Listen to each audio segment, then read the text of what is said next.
La nécrophilie, c'est le fait de copuler ou d'abuser d'un macabée. Tous les êtres vivants peuvent être des nécrophiles, que ce soit les êtres humains ou les animaux. Il y a un tweet que j'ai capturé qui résume un petit peu ce que j'ai dit à propos de la nécrophilie. J'ai un ami qui a un ami qui travaille à la morgue. Il a dit à mon ami qu'il avait reçu le corps d'une fille très jolie avec de belles formes. Et il lui a dit, sûrement elle faisait la meuf avec les hommes de son vivant, maintenant son corps ne sert plus à rien. Pardon? Ce qui prouve que les femmes de leur vivant, elles ne sont pas en sécurité et elles ne sont pas respectées. Et les femmes, lorsqu'elles décèdent, elles sont encore moins respectées et elles sont encore moins en sécurité. C'est pour ça que je vais parler de la mort de Marilyn Monroe. Marilyn Monroe, née Norma Jane Baker, le 1er juin 1926 à Los Angeles, est morte le 4 août 1962 dans la même ville, est une actrice, mannequin et chanteuse américaine. Star parmi les plus populaires d'Hollywood dans les années 50 et au début des années 60, même après son décès et plusieurs décennies, elle reste une icône de la culture populaire mondiale et contemporaine. Elle a été incarnée par énormément d'actrices telles que Emmanuelle Seigneur, Maggie Sivantos, Kelly Garner, voire même Michelle Williams et Anna de Armas, qui ont toutes deux reçu une nomination aux Oscars de la meilleure actrice pour leur interprétation de Marilyn Monroe. Marilyn Monroe, décédée à l'âge de 36 ans d'une overdose, et les circonstances de sa mort restent assez floues. Et là commencent les séquences glauques autour de sa mort, parce qu'il s'est passé des choses bizarres. Lors du décès de Marilyn Monroe, son corps devait être emmené à la morgue, sauf que son corps a disparu pendant 6 heures. Apparemment, des nécrophiles auraient abusé de son corps avant de le retourner. Ce n'est pas fini.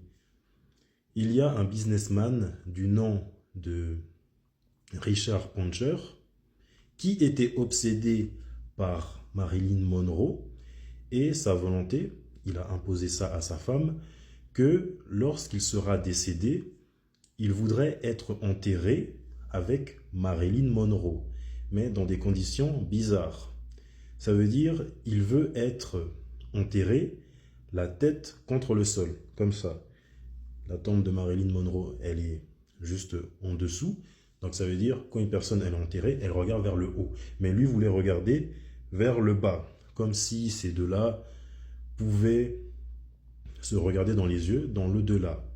Et je disais, il a imposé à sa femme d'être enterré avec Marilyn Monroe à sa mort, sinon celui-ci reviendrait la hanter. Et celle-ci, elle s'est exécutée. Voici en bas la tombe de Marilyn Monroe et juste au-dessus la tombe de cet obsédé, Richard F. Poncher. C'est encore plus étrange, je ne sais pas si c'est triste ou étrange, car la femme d'Elizabeth Poncher est aussi enterrée dans ce cimetière juste à côté de son défunt mari Elizabeth Elsie Poncher. Ce n'est pas fini. Hugh Hefner, le fondateur de Playboy, il ne faut pas vous dire que ce papy, c'est juste un vieillard sympathique et inoffensif.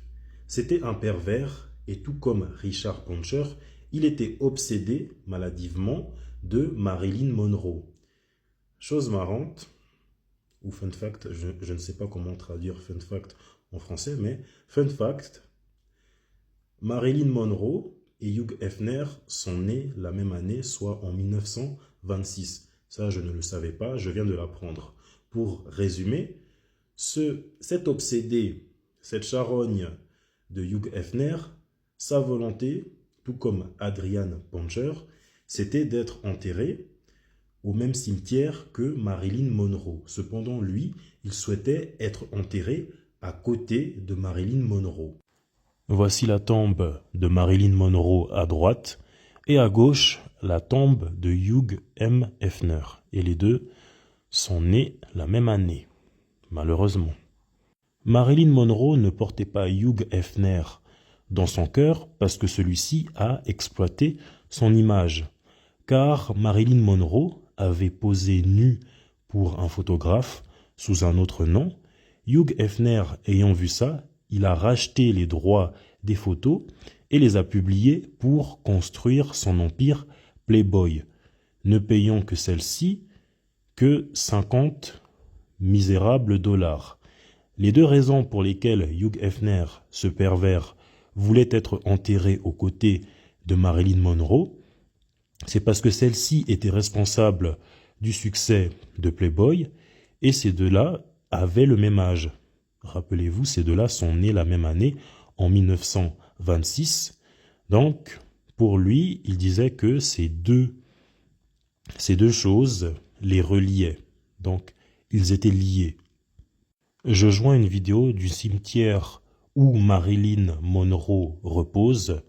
Malheureusement, je ne peux pas dire que cette pauvre femme repose parce qu'elle est entourée de ces deux pervers qui étaient obsédés par elle, soit Hugh Hefner et Richard Poncher. Welcome to Pierce Brothers Westwood Memorial Park here in Los Angeles, California. And just over here is the final resting place of Marilyn Monroe. Now, let me tell you a couple of things. Marilyn Monroe, obviously a very famous actress, very beloved. She passed away in 1962. She was laid to rest, and Hugh Hefner bought the crypt next to her, so he's laid to rest here too. But the disgusting thing is this is Richard Poncher. He was a businessman, passed away in 1986, obsessed with Marilyn Monroe, and his dying wish was to be buried in here face down. Now, he told his wife, Elsie Poncher, that if she did not comply with his request, that he would haunt her. Now, she ended up selling this crypt on eBay. She was going to move him into her crypt. That fell through. It didn't end up happening. The guy didn't pay. eBay yanked the listing anyway. But a lot of people sat there and said Richard Poncher was not put in here upside down. That is absolutely confirmed by somebody who works here, somebody who worked here, and somebody who was at Richard Poncher's funeral. He said in an interview with Scott Michaels from Dearly Departed that he was here that day, and after everybody left, they came back in here, flipped him over, and put this plate back on. La pauvre, hein. De son vivant, elle est abusée, et même à sa mort, elle est abusée. La nécrophilie, ce ne sont pas seulement que les hommes qui font ça, il y a aussi des femmes qui font ça. Il y a une histoire d'une femme qui travaillait à la morgue et celle-ci voulait coucher avec un cadavre parce que de ce que j'ai vu, un homme produit du sperme jusqu'à sa mort. Donc, le machin continue encore à produire la fameuse substance. Donc, celle-ci, elle a couché avec ce cadavre et elle a eu un enfant.